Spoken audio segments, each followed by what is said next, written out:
Bonjour à tous et à toutes, Charline Métral sur sa page YouTube. Bienvenue à toi si tu viens d'arriver sur ma page et n'hésite pas à t'abonner si ce n'est pas encore fait. Aujourd'hui, j'ai l'honneur de recevoir Nathalie qui a accepté de me donner un petit témoignage parce que cette semaine est consacrée à ce que j'appelle le témoignage des combattantes, des survivantes, des femmes qui ont beaucoup galéré dans la vie et qui aujourd'hui vont très bien, se sont reconstruites et vivent une vie très très sympa. Salut à toi Nathalie. Salut à toi Charline. Comment tu vas? Bien, très bien. Ça se passe bien de ton côté? Ça se passe bien de mon côté maintenant. Maintenant. Merci d'avoir accepté de témoigner. J'aimerais qu'on parle un petit peu de ton histoire, même s'il y aurait énormément de choses à raconter. Tu nous raconteras ce que tu veux et de ce qui t'a conduit à traverser des moments difficiles dans ton passé. Ok. Donc, mon histoire, elle est faite d'une 50aine d'années, puisque je vais avoir 50 ans, très bientôt. Et sur ces 50 ans, il y a eu, on peut enlever 20 années d'emprise. D'abord d'emprise sur des produits toxiques, ouais. Alcool, médicaments, tabac. Donc, ça m'a fait perdre une dizaine d'années, perdre la garde de mon fils aîné, j'ai failli perdre la garde du plus jeune. Et suite à ces consommations de toxiques, j'ai rencontré une personne qui s'est révélée être, dans un premier temps, mon sauveur, parce qu'il m'a aidé à arrêter tout ça. Et puis ensuite, qui est devenu mon bourreau, en fait.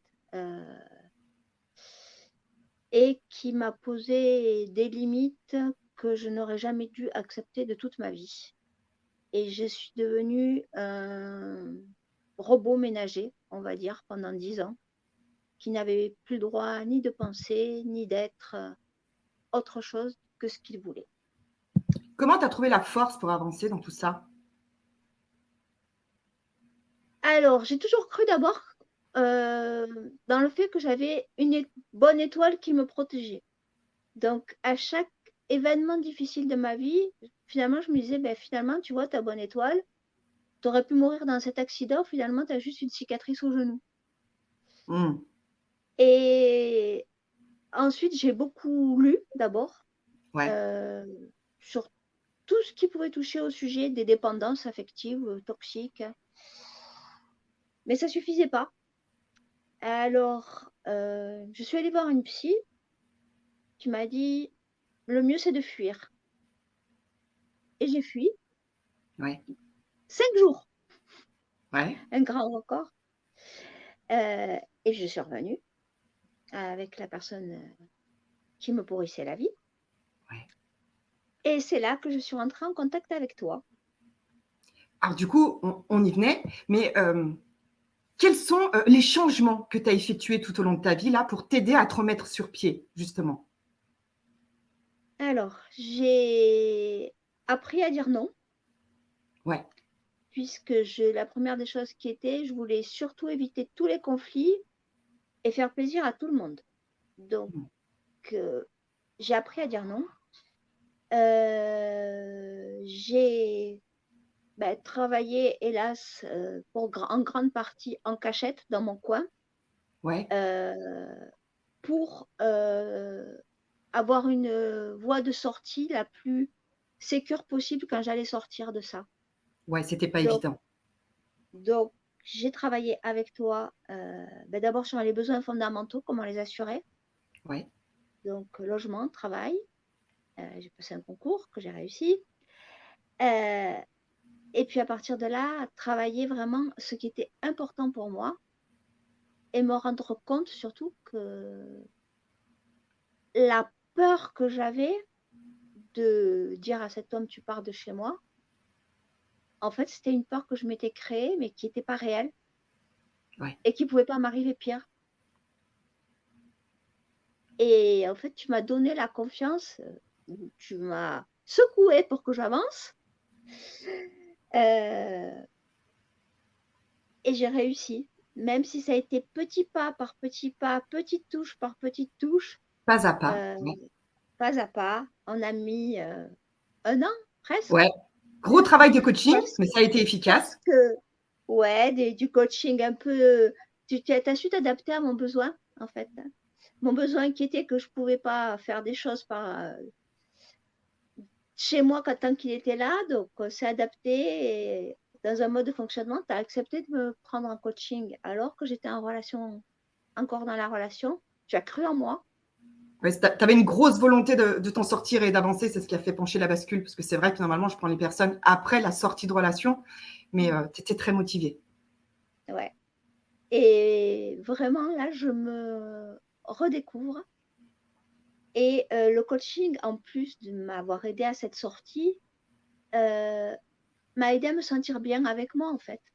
Bien sûr. De plus avoir besoin de m'entourer de personnes, mauvaises ou bonnes, pour pas être seule, ou d'avoir recours à des artifices pour remplir le vide. Quand je parle artifice, on en a parlé, mais ça pouvait être des achats compulsifs, des troubles alimentaires, compulsifs aussi. Donc Ouais, vraiment, tout ça, c'est venu remplir le vide que j'avais à l'intérieur de moi et qui d'accord, me faisait aller vers les mauvaises personnes. bien sûr. Et aujourd'hui, du coup, après tout ça, pour toi, quelles sont les leçons que tu as apprises grâce à ce passé difficile finalement? Alors, les leçons que j'ai apprises, c'est d'abord, l'alcool ne passera pas à ma porte. Ça, c'est la première. Parce que je sais que si j'y retouche, c'est fini. La deuxième, c'est ne pas vouloir à tout prix être dans une relation pour pas être seule. Ouais, Choisir les gens qui valent la peine. bien sûr. Écarter de mon chemin ceux qui veulent pas de moi. C'est pas la peine que j'aille me rabaisser pour essayer de les faire revenir. Et ce que j'ai appris surtout, c'est qu'en fait, chacun de mes échecs de mes non-réussites, on va dire, de ma vie, Ouais, m'a donné une leçon et en fait, m'a donné un talent supplémentaire à ce que j'avais. ouais. Du coup, tu as découvert des forces en toi qui étaient Ouais. mises de côté ou que tu connaissais pas vraiment? Mm. Oui, Lesquelles, par exemple? j'ai découvert la force de dire ce que je pense, de l'assertivité. Voilà, l'assertivité, ce qui je n'avais pas, c'est arriver à dire ce que je pense au moment où je le pense et pas le garder en rumination. Donc j'ai appris à sortir des ruminations qui créaient des cercles vicieux qui m'entraînaient vers le bas.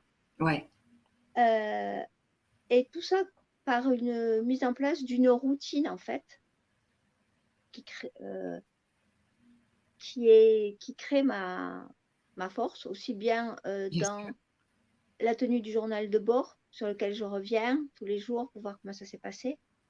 Et la force la plus importante, je dirais, c'était de me dire il faut que je sois une mère pour mon fils et je ne peux plus lui imposer ce drame à la maison et je dois être une mère courage, on va dire. Tu as fait preuve de beaucoup de Et force, ouais, beaucoup de courage. et c'est comme si ça s'était diffusé à distance parce que mon fils aîné avec qui je n'avais plus de relation, quasiment, maintenant c'est lui qui m'appelle. Génial. Donc, ouais. Donc Est-ce que c'est tu comme dirais si, qu'aujourd'hui, tu arrives à lâcher prise un peu sur tous ces événements du passé? ouais, j'ai lâché prise pour te dire sur tout et j'ai accepté ce qui s'est passé Ouais, et j'ai quasiment pardonné à tous les éléments de mon passé. Et j'ai génial. décidé de dire aujourd'hui, finalement, les choses se sont faites. Euh, la plupart des gens ont fait ça avec les cartes qu'ils avaient dans les mains. Et certainement, eux aussi avaient des passés traumatiques, avaient des failles. Je ne peux pas leur en vouloir, mais c'est à moi de faire attention maintenant à ne pas laisser quelqu'un utiliser mes failles. Bien sûr. Très belle réflexion. Et du coup, maintenant, aujourd'hui, c'est quoi tes projets, tes objectifs pour l'avenir maintenant que tu as dépassé ces moments difficiles de ton histoire? Alors, mes projets, reprendre le travail, puisque C'est pour quand? le 9 mai, Et ça très arrive. très bientôt. Génial. Très très bientôt. Ouais. Ça, c'est le premier projet. Déménager, puisque je veux quitter cette ville parce que j'ai pas envie de recroiser la relation toxique indéfiniment Bien sûr. dans cette ville. Donc ça, c'est deux grands projets, un court terme et un très moyen terme, hein, puisque j'ai déjà postulé sur les affectations et j'aurai la réponse en juin. Donc je sais que dans l'été, le déménagement sera fait.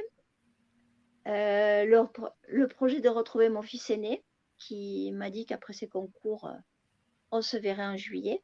Ça fait 4 ans et demi que je ne l'ai pas vu. Et après, ce serait faire un grand voyage, mais peut-être pas tout de suite, peut-être dans un an ou deux, ou après le bac de mon fils le plus jeune, partir faire un mini tour du monde. Excellent. Ouais. Donc, une nouvelle vie qui se profile, un nouveau boulot, donc une indépendance financière qui revient, plein de projets positifs, des projets plein la tête, un grand voyage. Je te souhaite que tout ça arrive très vite. Est-ce que tu te rends compte quand même du chemin parcouru là en un an, Nathalie? Ah oui, je me rends compte du chemin que j'ai parcouru entre le jour où j'étais contactée et aujourd'hui. Et surtout, le travail qu'on a fait ensemble me permet de, entre guillemets, regarder la situation avec du recul et ne pas réagir en ma position favorite avant, qui était la position de victime. Ça a été un gros boulot. Donc, C'était très challengeant, mais tu as réussi. ouais, Hein. ouais. Et maintenant, je sens des fois que j'ai la réaction de victime et je me dis, allez, sors de là. Nickel. C'est pas ta place là, sors de là. Tu peux changer Nickel. les choses. Donc. Ben, je te Et souhaite. le chemin Ouais. parcouru, je le mesure au nombre de cahiers que j'ai remplis. Il y en avait, hein? Et ouais, il y en a toujours. Génial. Je te Maintenant, souhaite il y a le plein de deuxième. réussite pour tous ces projets. Je te souhaite plein de bonheur et j'espère que tout ira bien pour toi. Et je te remercie de nous avoir donné ce petit témoignage puissant et je suis ravie que tu en sois là où tu es aujourd'hui. Je te fais un bisou Merci à toi, Charline. et je te dis à très vite. À très vite, Ciao. Charline. Ciao.